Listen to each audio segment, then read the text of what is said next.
For 2021, I expect to see a number of themes in industry. The first is a move towards more elements of positive trust balance.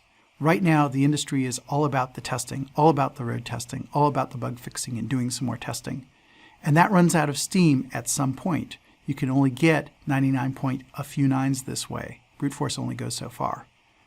In order to really deploy something that's both safe and that people trust, you're going to need engineering rigor as well as the validation, and you're going to need feedback, and you're going to need a strong safety culture. I think there'll be a move to standards-driven safety now that the standards are available, and I think there'll be a need for increased transparency to gain public trust in this technology as it deploys.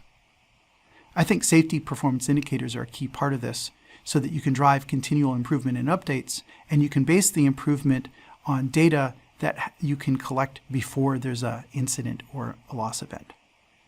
That means field feedback both during the test phase but also after deployment. A theme in 2021 is as these vehicles get closer to deploying, people are going to start paying more attention to scalability past the pilot vehicles. Accurate perception and prediction is still a work in progress. If you didn't like the deer example before, consider this person. In this particular picture, the person's not classified as a person. The vehicle knows there's something there. It sees the trash can, it sees the light pole, but didn't actually quite notice the person. But even if it did, it needs to predict whether that currently stationary person is going to start moving and jump into the road in front of the vehicle.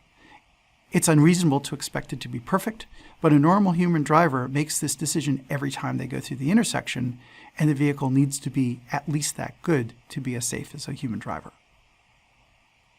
I expect we'll see a transition from brute force data to safety case approaches so that they can argue things like, yes, here's why you should believe that we'll behave responsibly around pedestrian crossings.